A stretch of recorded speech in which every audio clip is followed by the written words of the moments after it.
Now today I'm going to show you how to paint a realistic crocodile's eye in watercolour. So let's get the brushes wet and let's get started. Now the first thing you need to do is get that outline drawing onto the paper. So use whatever method you would normally use to do so. I'm using the graphite back paper, so it's shiny side down.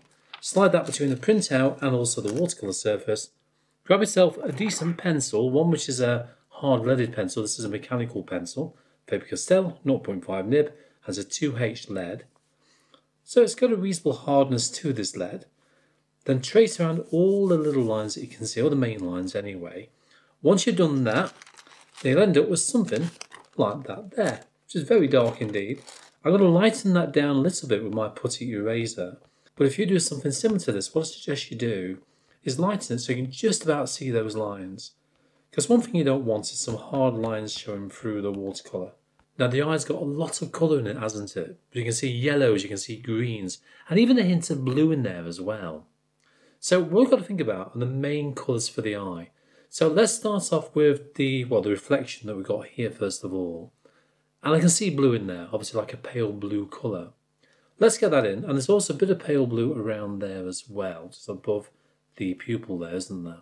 So let's get those colours in first of all. So to do that, what I think I'll use, get my palette around there so you can see it, a little bit of, let's go for French Ultramarine, then Phthalo Blue. Then using the size 6 brush, this is a Rosemary & Co. XP Series 366. Ta-da, there you go. I'm going to add this in, just to those areas where we've got the highlights. So we've got one just above the pupil here. Just a hint of blue, just there initially. Doesn't have to be perfect at all. And then the same with the highlight. Now, the thing with the highlight, actually, is that it's quite white in place, isn't it? So you could reserve the white of the paper, or like me, you could use a little bit of watercolour white later on. So I'm going to wash that colour off a minute.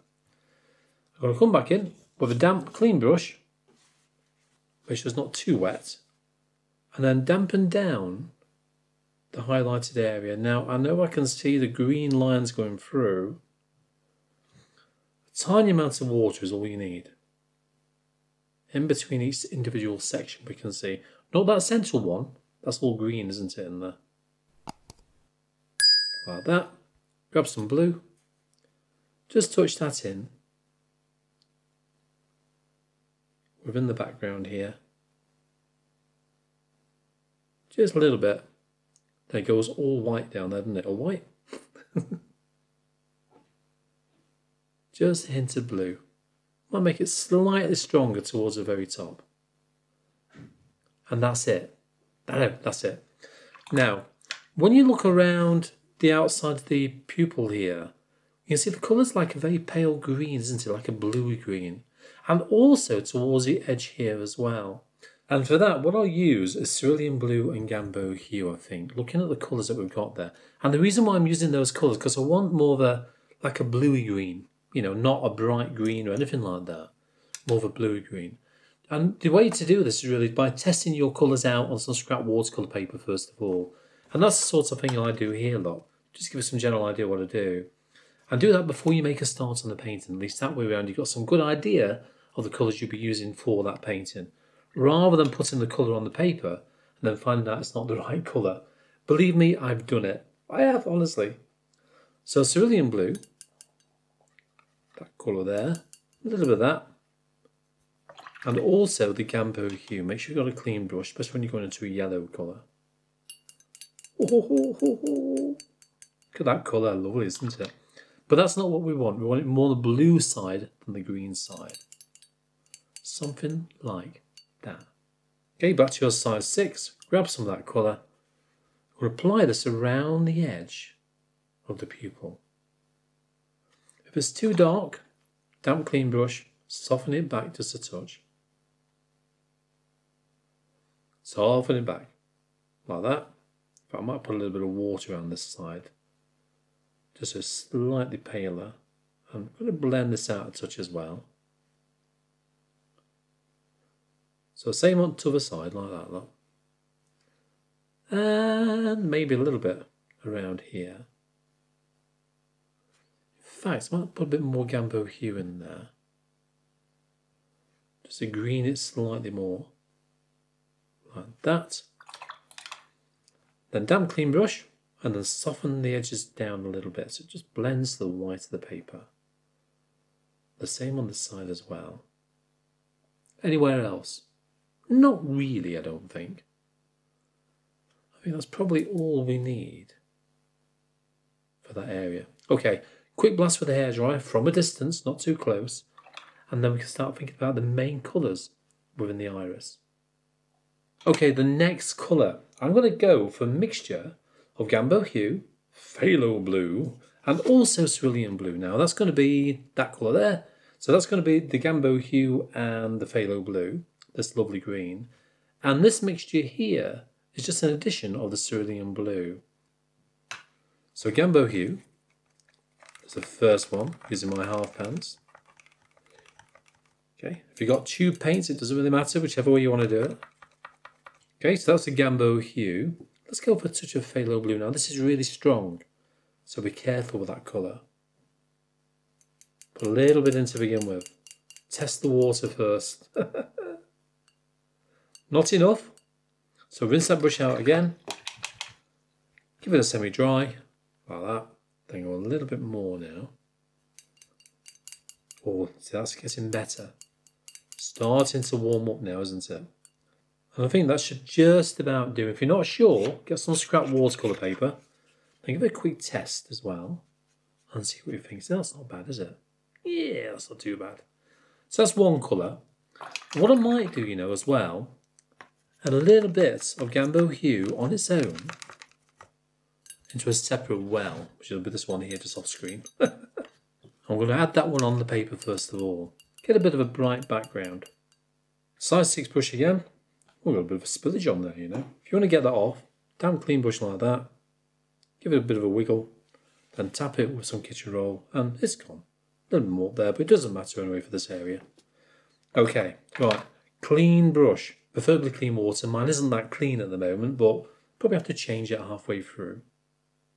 Once I've got this wash on, I think I will. Always change your water. I've got a split pot of water, so I've got dirty on one side and clean on the other.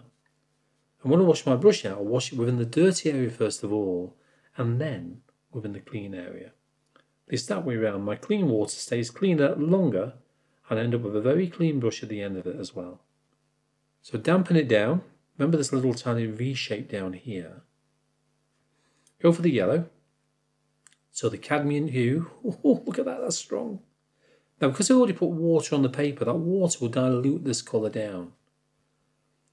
So it won't be quite as intense when it dries. And we know watercolour very often dries out a little bit paler, depending on obviously how strong the colour is to begin with. So pop this all over the eye. Alright, paint it all over.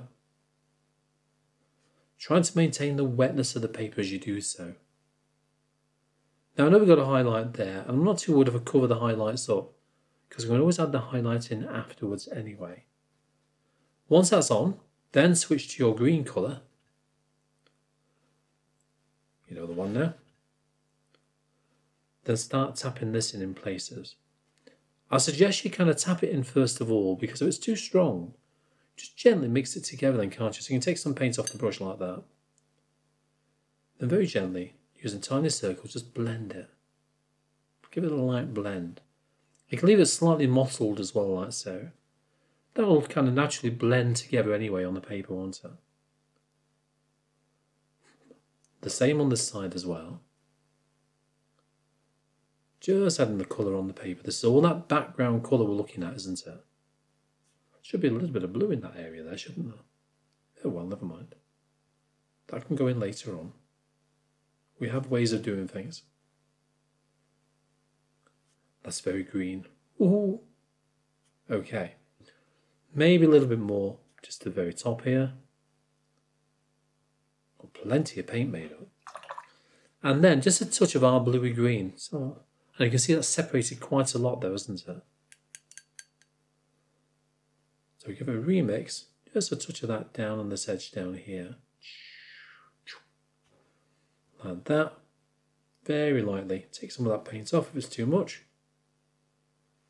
And I think that will do. Now that needs to dry, and once it's dry, we can start adding the details over the top. Well, it's nice and dry. Now we've got the basic foundation wash on. It's time to start building up all the detail within the eye. And I'm looking forward to this. So let's have a couple of spare mixing wells on show. And as you look into the details on that photograph, you can see it's more like an olivey sort of colour, isn't it? And some of it, especially around this area here for the little stipples, are more like an olive blue sort of shade. So I'll show you what I mean by that. So with all my kind of usual colour testing, as you know, what I've come up with is a mixture of olive green and burnt umber. So let's make that one up first of all. That's the first mix, olive green. And I want these to be more of a, let's go creamy consistency. I'm going to go, not thick, but creamy. Think of cream you have on your strawberries. Think of cream that you have within your cup of tea or coffee or whatever. Anything like that. Do you have cream in your tea? Let me know in the comments down below. Tiny amounts of water, just one drop. That's all I need in that. I don't want this too weak. I want the colour to be fairly strong. And then burnt umber. So burnt umber, look at that. Oh, what a lovely colour that makes. It really does. I think I'll have a little bit more burnt umber in there. So the next colour mix is going to be the same again, but this time adding a small amount of cerulean blue. So you want to add it more towards the blue side of things, really. As I said earlier on, always make more than you think you'll need because it's certainly been the case you're not made enough and you've got to mix that colour exactly the same again. Or near enough anyway. So you can either use your size 6 brush as long as you've got a decent tip on it. This one's not too bad when it's wet, as you can see. So quite a reasonable point on that. Or a size 00, which I like to use anyway. And this is Winsor & Newton Cotman Series 111. I say size 00. So let's use that one first of all and see if we get on with it, shall we? Load the brush, give it a roll as you pull away, give it a tap or two, and then start to stipple. Now this is our greenier version. And start to stipple tiny, tiny dots. If it's too much or the dots are too big and too wide, take some paint off the brush, then go back in again. Because if you've overloaded that brush, you find your stipple marks are far, far too thick. So very large blobs, in other words, which you don't want. Then start to add these little stipple marks in within the eye. And we're going to gradually build these up as we go along. Stipple all the way around. One thing you want to be careful of, because when you get to both sides of the pupil, allow a gap for that blue to show through, that pale blue we've got there. And you can see now I'm starting to run out of paint. Look how fine those stipple marks are. See what I mean there? So that's why you want to ease off those marks. And ease off where it's obviously more of the blue side, which is this one here. Starting to separate again in there. So you're going to be on this side here and also this area here. You see what I mean when you look carefully at that photograph.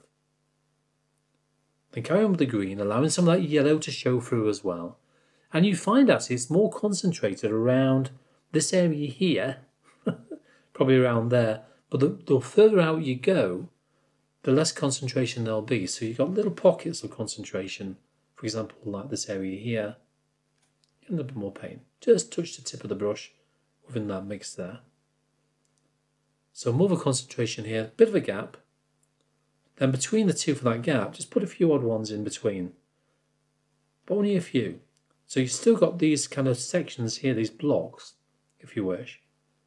But yet they are slightly joined together. Okay?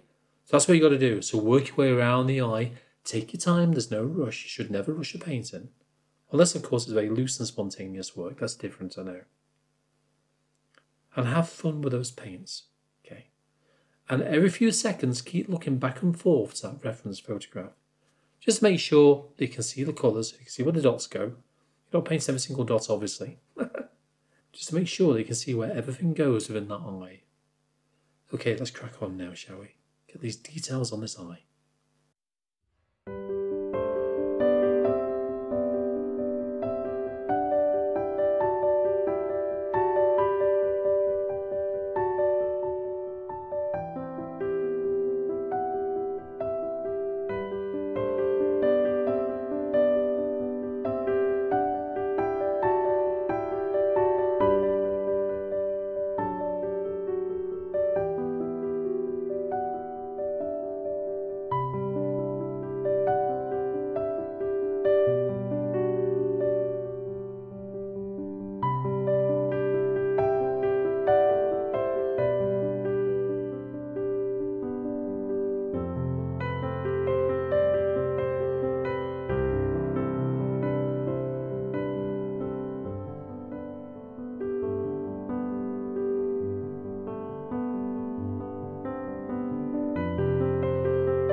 make sure that when you're working with this colour here, again, keep mixing it, so it just keeps separating. And when you're working on these two sides, where it's a bit more bluer, this mid-tone colour really, isn't it? It's not the darkest colours yet.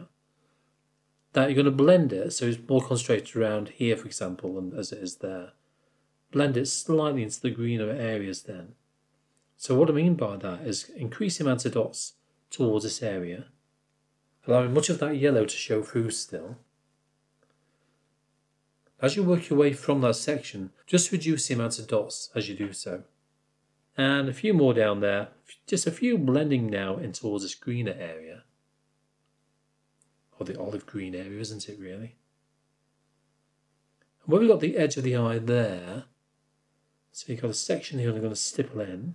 Don't just paint a line. Create a line using stipples. Now, normally I would lightly blend it, but in this case I'm not going to. And that's because of the simple fact is I want all these dots to show up. I really do. We've got to add more in yet, of course. Because as I mentioned, we'll need the darkest layer over the top. Just going to get a bit more of that colour there. Towards these reflections in the middle here, look. Just tapping a few little marks here and there as well. Just a few in there. And that will do. Okay, quick dry with a hairdryer after I've made a cup of coffee. And then we'll mix the darkest layer to go over the top.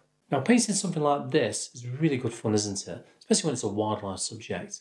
Now I've got well over 150 other watercolour wildlife subjects on my Patreon channel. I go through every single video right from the start all the way through to the end for you, show you how to do them as well. So if you fancy being spoiled for choice when looking for a wildlife subject to paint, have a look at the link in the description down below for my Patreon channel. Hopefully I'll see you there. Right, it's all nice and dry. Now then, the darkest layer of detail within the eye. Ooh, can't wait. I'm going to use the same colour again, really. Yeah, I'm going to use the same colour again. But this time what I'm going to do, I'm going to steal some of this. Wait, get off. I'm going to steal some of that there. And I'm going to pop it down here. And over the top of that, I'm going to get some lamp black. Now, if there's not enough, I'll have to make some more of this up. I know. I'm just trying to avoid that. So lamp black, pop that in there as well. That's going to make it a darker, and well, much darker, kind of deep green, isn't it? Something like that. That's lovely, that is. So for that, what we're going to do is make a mixture, olive green, burnt umber, lamp black, to a creamy consistency. Okay, back to the size 00 brush, and to our mix of, if you remember, the olive green, the burnt umber, and the lampus blackus. Alright, so lamp black. Here we go. I'm going to start around here by stippling. Oh, stipples are too big. Tap it, and carry on. Around here, but when you get towards the edge of the pupil, ease off. Slow down, hey, all them horses. Just to there, fewer dots, just get closer. Then tighter dots as you go further away.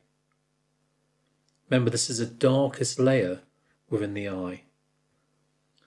Darkest layer. We can go darker, we can add a little bit more lamp black in there if need be. Now we can see the darkest areas really are on this side here and on that side there, eye. So really towards the middle areas on both sides of the pupil. A few odd ones further up like that as well, as we can see, also higher up as well. But the main concentrated areas are these two areas here. Remember to allow the yellow to show through. That's very, very important because we want to make sure we've got sort of glow within the eye. We need that colour to stand out. By adding this contrasting colour over the top, that will enable the yellow to stand forward that little bit more. Okay, remember what to do? Concentrated both sides like that, then taper them out bit by lessening the amount of dots that you use the further away from these areas you go. Take your time, have fun with it, and make sure you also have a break as well. Stippling can take a while to do, but it's good fun, it really is.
Well, you can see it's coming together quite well, isn't it? It really is. I might just add a touch more lamp black in there, but only a little bit though, not too much. For those really, really dark areas there, and I might do the same when I'm painting the pupil in a second. Well, more than a second. Just add the extra depth within the eye, that's all I'm doing there. Just a few little extra stipples in there, not too much of it though. Just to darken it, just a touch more there.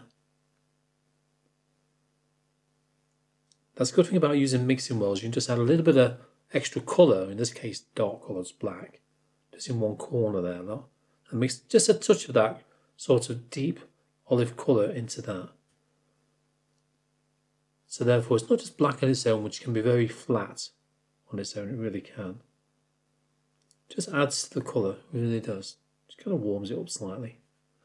Okay, now we've got a bit of a shadow around the top of the eye, just very lightly. Just fill that area in there a little bit there. Look. Now the shadow, take some paint off, too much, comes across that highlight area, doesn't it? Probably to there, so I'm going to cut across that now. So just very lightly, 2 hairs in air, paint over that area, and instead of just filling it in, stipple it in. So leaving gaps in between, staple it in like that. Just create a bit of a shadow in that one section there.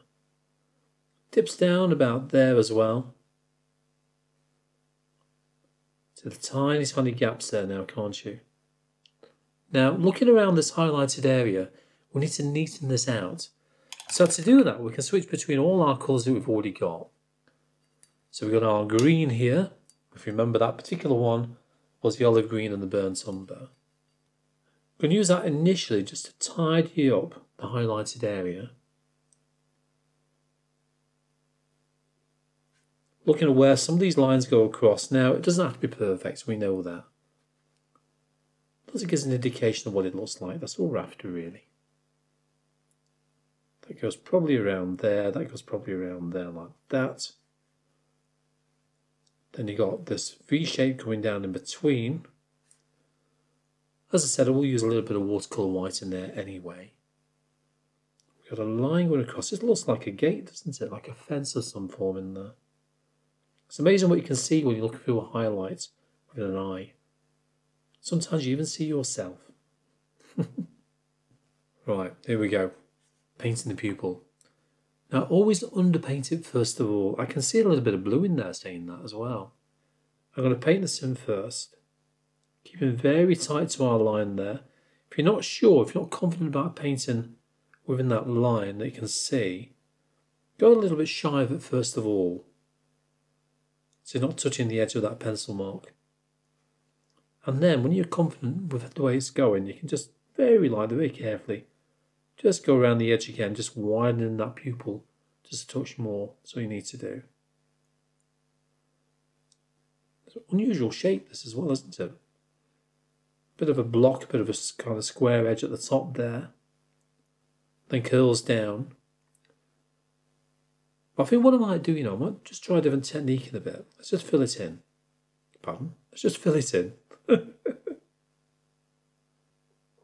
So you think, well, hang on, Paul, you just put it all on, now you're taking it off. That's because, like anybody, I didn't do it quite the right way around. I wish I'd done it the other way around now, to be honest. But it doesn't matter, because the way I'm doing it now will still work really, really well. Take off a little bit of paint like that. There you go. That's how you lift paint off. There you go. Stay at that. And I'm going to go all the way around to our blue colour, which is all dry in there. So a little bit of water in there. Drop that in over the top, like that. Give it a blast with a hairdryer. Then once that's dry, paint your lines over the top of that area there. Okay, back to our dark colour. Tap some of that off. Watch out for any water runs on your metal ferrule there. Don't want that dripping on the painting. That's nice and dry, so what I can do, make sure there's not too much on there, just painting the lines we can see within that photograph. Now I can see one coming probably around there. Sometimes it's wise to have your photograph the same size as your painting.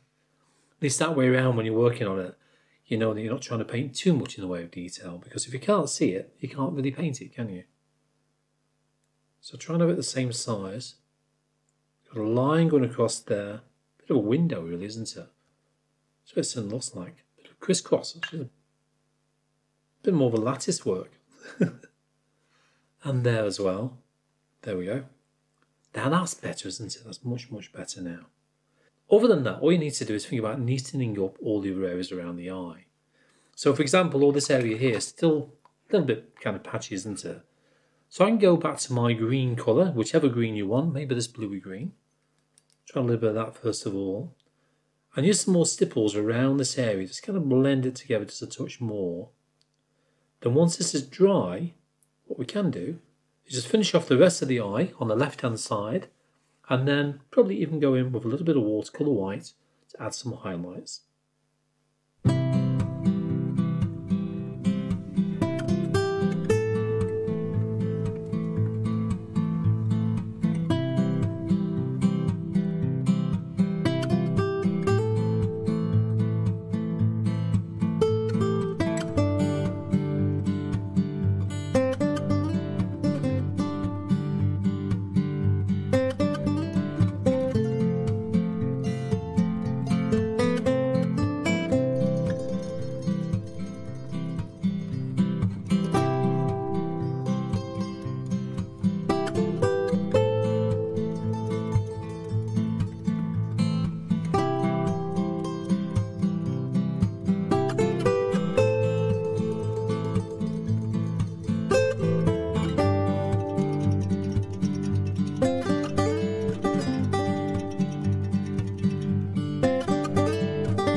Okay, well, that's the basic colours in. I've just filled all this area in here, as you can see. Just using the same colours, looking at all the patterns I can see within there. I've not gone exactly off the reference photograph, I don't think I need to. I'm not painting the details around the eye, that's because we're concentrating solely on painting that detailed eye, aren't we?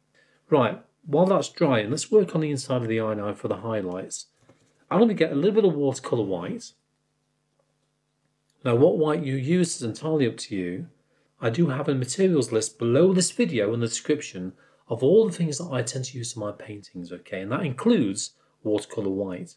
You can use white gouache instead, by the way, if you wanted to. And I want this nice and creamy. Nice and creamy. And this is where you can add those extra highlights in on the paper. Here we go. And the good thing about watercolour white is that when it's creamy, it will stand out really well. And if you find you put too much on, you can paint over the top of it to a certain degree. You have to do it with one light pass of colour or detail. Otherwise, it could just simply blur and disappear or go muddy. Now this reflection comes down to about there. So I'll have a little bit of white down here as well. And I can see the reflection goes probably a little bit higher now. To there, so we're going to have to add a little bit of blue over that to compensate for it. You can see you don't need a lot of white, do you? The other way you can do this is obviously by using masking fluid at the very beginning and reserving the white of the paper. Or just being careful where you paint. I know. I'm not that careful sometimes. Now, around the outside edge of the eye, or just inside the edge, should I say, really, the outside edge of the main iris, just see a bit of a highlight coming down here, can't you? Bit of a highlight. Try and get that smooth line, smooth curve like that. Look. It's all about tidying up now, fine-tuning, working out where things go, looking carefully at that photograph again, as I'm doing here. A bit more white. Just to there, a little bit more there. Now let's bring this highlight out a little bit more now, this particular one. Got a small triangle just here. This one's quite blue, but I think I will add a little bit of white in there as well. And that's nearly it for the highlights there. Now working around the outside edge of the eye is pretty straightforward stuff. What you need to do, grab some more olive green, make this more of a milky consistency. A bit more of the burnt umber. So look how that's changed that colour, so it's more on the brown side now. And also a small amount of burnt sienna as well. Size 00 brush. As long as this is just about dry, it's nearly dry, that'll do. You can start to kind of go over the pencil marks, you can just about make out around the eye. I'm not going to paint all this. Just initially around the eye, that's all I want to do. And just go over those pencil marks so you know where things go before they disappear on you. Then all you need to do then is start to fill in the details that you can see. Let's get a little bit of raw umber. Pass my white, there you go for that one there. So raw umber. And all we need is a suggestion of details. I'm going to go detailed around the eye, not today. So we can use that one as well as the one we've already mixed up and use the two together. Kind of add some basic details around the outside edge of this eye. Very basic. And where it's duller, like down here, just go for our black colour. It's this one here, just a touch of that within the same mix. I'm going to lightly blend this in a minute.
Give it a dry and then add a few more details over the top.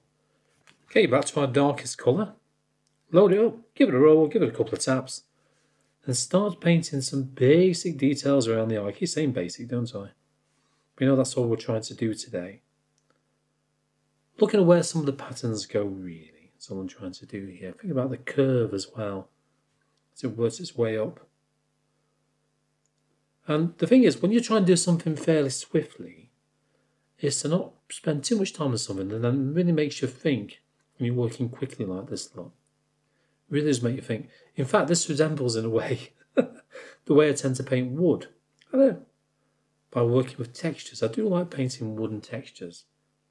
And looking at this sort of very rough looking skin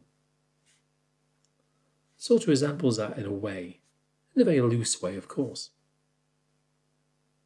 Then around the eye, it's not quite as dark in this corner here, so I'm going to make it too dark down there. Then also below the eye, what I want to do is make it look as if, or make it feel as if the eye is sinking into the socket. And to do that, you've got to make sure that the kind of inside of these curves here, for the skin, for these little kind of cuts and whatever else, feels like it's going inwards, if you know what I mean. And to achieve that, you're going to do dark, just on the inside edge, like that, and just bring it out, just a touch. Okay, and we've got patterns as well as you work your way around the eye here, haven't we? See, already, just by having the darkest layer in there, it's starting to look a little bit better, isn't it? It's coming together a bit more, the skin. If you do fancy learning more about how to paint animals' eyes, I'll pop a little link to the top right-hand corner of the screen for you. I'll see you there.